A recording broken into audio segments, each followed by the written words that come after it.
Hello, everybody, and thank you for tuning in to the Liberty Report. With me today is Daniel McAdams, our co-host. Daniel, good to see you. How are you this morning, Dr. Paul? Doing very well, and we're going to start off by talking about our president. That's right. In an article, it was in the Washington Post, and they provide only true articles, no fiction, no fake news, no fake news. But they said that there may be a little conflict between Trump and Bolton, and we shed a tear. No, we didn't do that. He's very frustrated, and Trump didn't like the way the coup turned out. He wants to win, and he wasn't against the coup. Obviously, he was supportive of the coup, but he wasn't happy with the outcome. So I think Trump, his character is that he is bold, but I think he always has a backup for whom to blame. You know, when you think about economics, it's going to be that Federal Reserve, rightfully so to some degree. So he has one. But right now, you know, it looks like the coup is a failure, and that's a blot on the record, and this sort of thing. We think it's a great deal that it didn't work out so well. But it said that he's very frustrated with this, and I was kidding about Daniel. I said, could they be watching our program? Do you think he's changing his policy? What do you think the odds are that Donald Trump even knows about the Liberty Report? A little bit of Fox News, a little bit of Liberty Report. You know, that would be the best way to start the morning. You're right. Well, we saw this. You probably did the same thing. I got up and flipped on Target Liberty, and Wenzel had this up there, and I looked at the headlines and thought, oh, that sounds great. And you get into the details, maybe not as much to cheer about. It was all unnamed sources, anonymous sources. But the long and short of it was, as you point out, the Venezuela coup didn't go like it was planned. They said that Trump is concerned that Bolton boxed him into a corner now. There's no policy, there's no way out of this whole thing because Maduro must go, just like Assad must go. It didn't go. See, I think when I try to analyze Trump's foreign policy, I admit it's impossible. I don't think anybody has ever worked out a perfect explanation for everything he does because it's back and forth, and it'll be an amazing event if he turns against Bolton. I'm not expecting that to happen. But Trump runs a foreign policy. I think there's a lot of bluster, a lot of intimidation, and certainly the use of sanctions and this sort of thing. But I think the bottom line is, but no body bags. Yeah. I think he's against the war. He doesn't like those body bags, but he doesn't quite understand that these are preliminary steps that can lead to a disaster. Not only body bags for us, but there's been body bags already in the last couple of years elsewhere, you know, due to our sanctions and what we have done. So, but I think that's the way he works. But in a way, that's better than becoming more militant and said, oh, the coup failed. I'm not going to walk away from this and have the Marines there. We never predicted that would happen. I hope our prediction holds true. But I think his foreign policy is there is a lot of desire to be in charge of the empire and not diminish the empire. And he sees it as being very important. And from his viewpoint, he sees the establishment of the empire as being America. You know, his view of America is a little bit different than our view because I think of America being the understanding of what a country is like when civil liberties are protected and people are responsible. But others have a vision of how a country is great by showing how strong nationalistic you are and how other people respect you. So, and I think that a policy of this sort is more easily made successful when you control printing the world currency. So we've been able to get away with that, and we control the finances of that. But it's still, they have to deal with the foreign policy, and right now our biggest job is trying to expose the advisors to the president that fit in the category of neocon. At the beginning, we couldn't take the first 5 or 6 people and say, well, we knew a little bit, but we say 1, 2, 3, 4. We would identify him as a neocon. I don't think that would be quite so difficult now. Yeah, I think you're right. And you know, the problem is in Washington, for the Republicans, the neoconservatives are seen as the serious adults in the room. And for the Democrats, largely it's the humanitarian interventionists. They're the serious adults in the room. And I think Trump, is probably, I think it's safe to say, not a super deep thinker. And it's not an insult to him because there's nothing wrong with that. We don't need another Wilson in the office. But he's not a super deep thinker. He says, oh, yeah, I need some advice. So it's okay. Here are the serious folks in the room.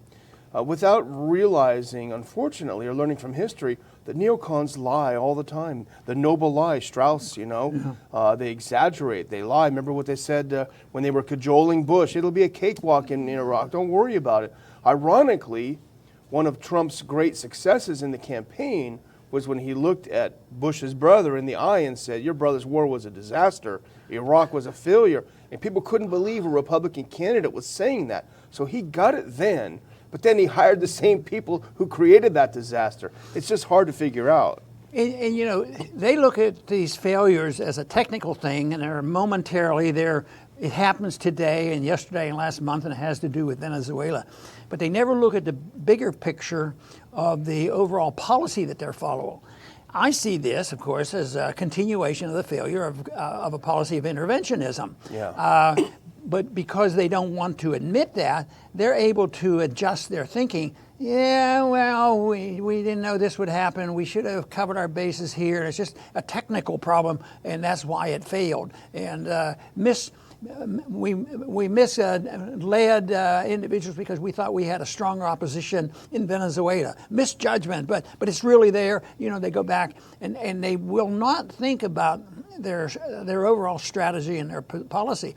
And we've mentioned that before because some of the same people like Bolton and others, these guys should know a lot about failure. Yeah, they should. But then the big question is, because some people would argue, and some days I have to think about it, maybe it's not a failure. Maybe some people like chaos, and maybe the goal is to disrupt and take over, this sort of thing. And there's probably both in the administration, and then that's how I guess things get damaged by your own friends, to make it fail, even though the intentions were different. But I think when you're dealing with this, they ought to look at what are the odds of it working? I'd like to look at it constitutionally and morally, should we be doing it? But why can't they be more, they consider themselves utilitarian and practical people. Practically we need to do this. This is in our national interest and protect our Constitution. Well, they ought to look at it and say, and then what happens, what we need to do is we need to, I need to deal with Korea like we dealt with Libya. That was such a great outcome, So the learning curve is not really very good. Yeah, and the neocons are kind of like my kids sometimes. I get annoyed with them and they say, it's not my fault. It's never my fault. It's always someone else's fault. Remember Ahmad Chalabi? He was going to be our great leader in Iraq. Remember his quote after the whole thing fell to pieces? Well, we were heroes in error, and that's how the neocons view this. Yeah, we were heroes in error. But the problem is that, the Trump is being fed lies by the neocons, and there's no one around him. That's why we're kind of joking. Maybe he's sneaking around with his mobile watching the show. That would be great because no one is there to refute. So the whole thing in Venezuela is not a regime change. It's restoring democracy. In his mind, he's thinking that this guy Guaido, who nobody likes, but he was elected president. He wasn't elected. He never even ran for office. Yes. You can't restore democracy by overthrowing democracy. Whatever you think of Maduro, it doesn't matter. One thing I've noticed is, the political parties are at loggerheads. At least they want us to be convinced that that's the only thing that's driving what's happening in Washington. But on the important issues, the spending and the debt and the Federal Reserve and all these things, they don't care about it. But on this issue of this failure, there's a little bit of carping about it, but it's not like Russiagate. Russiagate, boy, they're unified because there's no issue there and they all lie together. But I don't think, I imagine there are some Democrats that's criticized him because of the failure of the coup, but not because he tried it. I see he's not a very consistent position, or unless they are very consistent, they consistently do not challenge the neocon position. They're not out there using this as a reason that they ought to have a Tulsi Gabbard foreign policy. Yeah. They won't even give attention to a person that presents those kind of ideas. Exactly. It's not very often that I would quote the Washington Post as really getting something right. But in the article we're talking about, they were referring to this kind of situations in Venezuela and Iran. And here's a quote that's pretty good, I think. In both cases, i.e. Venezuela and Iran, the administration has adopted a get tough policy that appeals to Trump's instincts to project American power abroad, but that also echoes the kind of military adventurism that he has long ridiculed. So there's this fine line, this balance is happening, and when it tilts this way, he gets pretty annoyed about it. Yeah, and then there's a limit. Then he changes tune or changes position. But the one answer that I don't know if anybody has, I'm not even sure about Trump, is why does he have the people in there that he has to depend on to sort out all these? Let's say you are for the coup. Well, he has the wrong people. People that never have had a success. But he, he's made all these appointments. And we generally, I think, we get criticized for going too soft on Trump, because, we'll go after Pompeo. Yeah. And we'll go after Bolton, which we should and could point out where the errors are made. But people write in and say, you have to remember They get mad. who did the appointments. We can't always say, well, the coup failed not because it was bad policy, and it's to say it failed because Bolton messed up. And that may be true, but he messed up with policy. Policy is the evil that we're dealing with, which is rejection of a policy which we think is much closer to the American tradition, or at least closer to our Constitution, where we're not going about the world and looking for monsters to destroy. And if we don't have an enemy, how are we going to make jobs? Besides, and Trump has been pretty blunt about this. One reason why we have to be such close friends of Saudi Arabia. Even though they have a few infractions now and then, but for the amount of we have contracts with them, and there's jobs involved, there's profits involved. I mean, that's about the most blunt, honest statement ever. But it never, you would think that those liberal Democrats that are always, carping about, the economic policy, they'd point this out, how badly that makes no sense. This is why we go about the world, but still, we still go about the world, and we will end up in bankruptcy because the special interests are very, very powerful. If you notice that people, if they're in a presidential race or an important race, and they take a position, how many people are going to be annoyed? The leadership of the Republican Party, the Democrat Party, and sometimes you don't even get a whole lot of help from the Libertarian Party. And then you go and you have the media to deal with, and then you have the bureaucracy, which is very, very powerful. So yes, the odds are very bad, except the reason why I keep at this is that I really believe that ideas are very powerful, and bad ideas fail. And there has to be something presented, because if the bad people are out there and have the bad ideas and they have absolute control, and we know it's going to fail, if you don't do something to at least prepare people for what's coming in saying, is there an alternative? Yes, there's an alternative. There's an alternative for economic policy, monetary policy. Certainly, we're trying to present the case for an alternative foreign policy, which we believe would, guess what, move us toward peace and prosperity. Exactly. And you talk about the jobs, and it brings us jobs, but this is what you always say, and you're echoing Hazlitt and others, instead of what? You have the military-industrial complex sucking out some of the greatest minds coming out of our universities in the sciences. And where we talked about Carter with the Chinese, instead of using these minds to develop things that really benefit our society and the world in general, you're sticking these greatest minds, you're giving them a ton of money and telling them, find new ways to kill people. It's just a terrible thing. And the other thing I wanted to comment on when you said why we seem like we're soft on Trump, it's really, and a lot of people do say this and they're angry, it's really because we hold out hope. He's probably not going to do the right thing, but otherwise we just give up and pack up and forget the show. We hold out some hope that he might see the light and make some changes. And we'll continue to do that. I think there's only a few in the Congress and the Senate because you have too many people like Rubio who has a greater influence than most of the other senators. Look how much attention he gets from the media when he comes and supports this hawkishness. And he all of a sudden looks like assistant to the Secretary of State, that he gets that much attention and does have influence too. Exactly. And I think the advice I would have to President Trump, if he's frustrated with his advisors, everyone said these are the serious people, you got to take them. If you're frustrated with them, go to the Ron Paul Liberty Report, look at our playlist. You can take literally any one of the speakers that we've had in our past 3 Washington conferences, put them into your administration, any one of those people, and you'll have someone orders of magnitude better than you have now. So the Ron Paul Institute conferences, that's the people you need to bring in. And on that note, I want to make an announcement, a save the date announcement. And that is that our summer conference, this will be our 4th, Dr. Paul, our 4th annual conference in Washington, D.C., August 24th, 2019.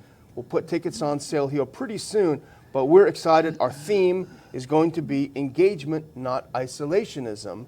And we've already got a couple of great speakers. I'm not going to announce them yet. We've got an expert in this intelligence community coup against the president, and this guy's going to lay out everything that happened. We've got another expert in the Russiagate hoax who'll break it down. People like this that are so exciting, great speakers, those are the kinds of people that we have at the conference, and we look forward to having all of you there as well. Dr. Paul? Very good. And I want to close by mentioning once again the Washington Post article, because it relates that Trump is probably frustrated with Bolton. The source of all the information Daniel pointed out, how reliable, we don't know. But it's good news that the Post actually did it. And I've noticed that even the New York Times has occasionally, in the last 6 months or so, put out a little bit thing that's a little bit better than it used to be. And maybe reality is setting in, and maybe they think that telling the truth, there might be a market for telling the truth. But anyway, we have a long way to go on that. But the whole thing is that right now, I think Bolton's job is very secure. There's a complaint. I don't think he's going to go anywhere. But this is good. But if we could redirect this to policy failure rather than a technical failure of misjudging something, and we just need to do a better job. But common sense ought to wake up people. I've often said on the House floor, one of the 2 weakest arguments on the House floor would be moral and constitutional. Nobody wants to hear that. But if you can come up with a practical argument, it was more practical in Washington to come up and if you wanted to dismiss a certain piece of legislation because it's special interest, it's just to give a list of the people who are supporting it. So it's and they'll do that both positive and negative, because some people will list the list and say, see all these people supporting this? Well, there are my constituents, so they have to do that. This is what drives Washington, because the money drives Washington, and you wouldn't even have to worry about money driving Washington or anything else if you had the proper size government. There would be no incentive to waste all this money on people who would have no power and no clout. And yet it is. The elections are loaded with money, and people think, what we need to do is really crack down on how we finance campaigns. What we'll do is have the taxpayers pay for it, and then we shouldn't allow lobbyists just to walk in. Ron, you don't like what's going on, keep the lobbyists out. It's not going to work. They're going to get in one way or the other. The only way that'll work to get a more sensible government in all these policy positions would be to shrink the power of the government to pass out all these favors. It costs a lot of money. Since that's not likely to happen, it's going to happen anyway, because our side's going to win, because they're going to run out of money and they're going to run out of power, and there'll be a jubilee and there will be a liquidation of a lot of debt. We will reassess our values, and hopefully they'll come down on the side of peace driven by liberty. I want to thank everybody for tuning in today to the Liberty Report. Please come back soon.